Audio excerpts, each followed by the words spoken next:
Strong comments కూడా pass చేసింది. దేవుడిని రాజకీయాల్లోకి లాగొద్దు అని, పొలిటికల్ డ్రామాలు చేయొద్దు అని స్ట్రాంగ్ కమెంట్స్ కూడా సుప్రీంకోర్టు పాస్ చేసింది.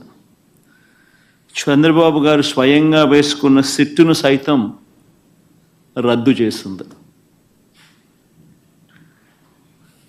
నిజంగా తిరుమల పవిత్రతను, స్వామివారి ప్రసాదం విశిష్టతను నిజంగా రాజకీయ దుర్బుద్ధితో కావాలని అబద్ధాలాడి జంతువుల కొవ్వును సైతం వాడి లడ్డూలు తయారు చేసినట్టుగా, ఆ లడ్డూలను తిన్నట్టుగా, పంచిపెట్టినట్టుగా తిన్నట్టుగా అసత్య ప్రచారంతో ఏదైతే ముఖ్యమంత్రి చంద్రబాబు నాయుడు గారు తిరుమల లడ్డును, వెంకటేశ్వర స్వామి విశిష్టతను, తిరుమల ప్రతిష్టను ఏ రకంగా అయితే తాను అపవిత్రం చేశాడో, వాటి అన్నింటికి సంబంధించి గత కొద్ది రోజులుగా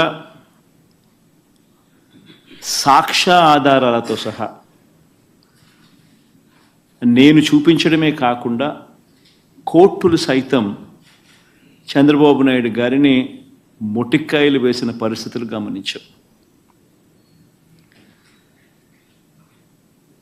కోట్లాది మంది భక్తుల విశ్వాసాన్ని, నమ్మకాన్ని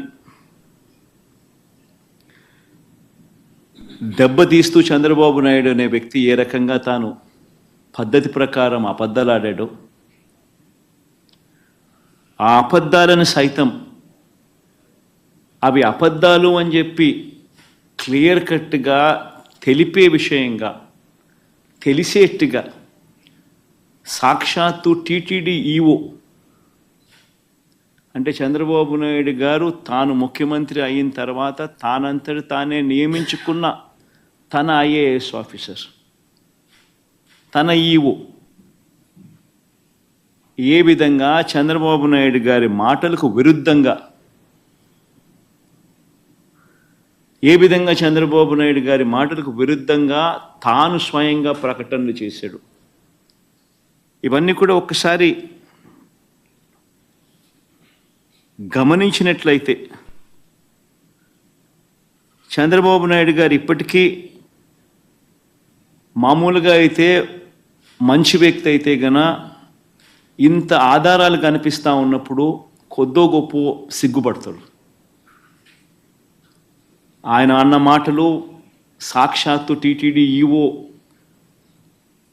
చంద్రబాబు నాయుడు గారి మాటలకు వ్యతిరేకంగా తానే స్వయంగా చెప్పిన మాటలు, ఇన్ని సాక్ష్యాధారాలు కనిపించినప్పుడు మామూలుగా ఎవరైనా కూడా దేవుడి విషయంలో తప్పులు జరుగుతూ ఉన్నప్పుడు, తప్పులు చేసినప్పుడు దేవుడు అంటే భయము, భక్తి కాస్తో కూస్తో ఎవరికైనా ఉన్న వ్యక్తి ఎవరైనా కూడా ఒకవేళ ఉంటే, ఆ భయము భక్తి ఎవరిలో అయినా కూడా ఉంటే పశ్చాత్తాపం అనేది ఎక్కడో చోట రావాలి. ప్రజలకు క్షమాపణ చెప్పే కార్యక్రమం అనేది ఎక్కడో ఒకసారి జరగాలి. కానీ చంద్రబాబు నాయుడు గారి మనిషి ఎలాంటి వాడు అని అంటే పశ్చాత్తాపము ఉండదు, దేవుడంటే భయము ఉండదు, దేవుడంటే భక్తి ఉండదు. చివరికి ఏ స్థాయిలో చంద్రబాబు నాయుడు గారి అబద్ధాల ప్రచారాలు, భయము, భక్తి ఏదీ లేకోకుండా తాను ప్రవర్తించే తీరు ఎలా ఉందనంటే, ఈరోజు నిజంగా ఈ టీడీపీ సాక్షాత్తు Telugu Desam party website, Telugu Desam party official website నుంచి ట్విట్టరే కదా ఇది, ట్విట్టర్లో చంద్రబాబు నాయుడు గారు పెట్టిన పోస్టింగ్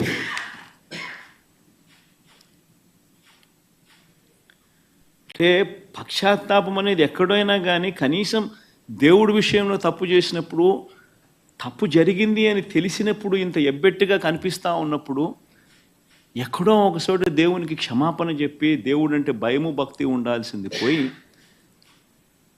ఈ రోజుకి కూడా తన అబద్ధాలు, తన దుర్బుద్ధి, తన దుష్ప్రచారము ఏ స్థాయిలో ఉంది అంటే ఈరోజు తాను పెట్టిన ట్విట్టర్లో తాను పెట్టిన తెలుగుదేశం పార్టీ అఫీషియల్గా పెట్టిన ట్విట్టర్ హ్యాండిల్లో నుంచి తీసిన కాపీ ఇది. తను అంటాడు, తిరుమల లడ్డులో జంతువుల కొవ్వు కలిపిన కల్తీ వ్యవహారంపై సుప్రీం సీరియస్ కావడంతో జగన్ రెడ్డి బావ ధర్మారెడ్డి అంట, జగన్ రెడ్డికి బావ అంట ధర్మారెడ్డి. ఆశ్చర్యం. అసలు అబద్ధాలు చెప్పే దాంట్లో ఒక అడుగు ఏ స్థాయిలోకి మనుషులు దిగజారిపోతూ ఉన్నారంటే నాకు నిజంగా అర్థం కావడం లేదు. అసలు అబద్ధం మీద అబద్ధం, అబద్ధం మీద అబద్ధం, అబద్ధం మీద అబద్ధం ఏ స్థాయిలో చెప్పుకుంటా పోతా ఉన్నారు. తిరుమల లడ్డులో జంతువుల కొవ్వు కలిపిన కల్తీ వ్యవహారంపై సుప్రీం సీరియస్ కావడంతో జగన్ రెడ్డి, బావ ధర్మారెడ్డి, బాబాయి సుబ్బారెడ్డి, మామ కరుణాకర్ రెడ్డి, మామండ కరుణాకర్ రెడ్డి. ముఖ్యంగా మనిషి అన్నాక కొద్దో గొప్ప ఎక్కడైనా కూడా భయం ఉండాలి దేవుడు అంటే, భక్తి ఉండాలి దేవుడు అంటే. వక్రీకరణ చేసే విషయంలో ఇంత దారుణంగా వక్రీకరణ చేస్తారు. పైగా సుప్రీంకోర్టు చంద్రబాబు నాయుడు అక్షింతలు వేస్తే నేషనల్ మీడియా మొత్తం రిపోర్ట్ చేసింది చంద్రబాబు నాయుడును ఏ రకంగా సుప్రీంకోర్టు అక్షింతలు వేసింది అని చెప్పి. ఒకరు కాదు, ఇద్దరు కాదు, మొత్తం నేషనల్ మీడియానే సోమవారం నాడు, మంగళవారం నాడు విపరీతంగా చంద్రబాబు నాయుడును ఆక్షేపిస్తూ ప్రతి నేషనల్ టీవీ ఛానల్, ప్రతి నేషనల్ మీడియా న్యూస్ పేపర్లు చంద్రబాబు నాయుడును Indian Express Supreme Court lambasts Naidu for laddu politics అని ప్రతి English paper, Economic Times, not appropriate on Naidu's part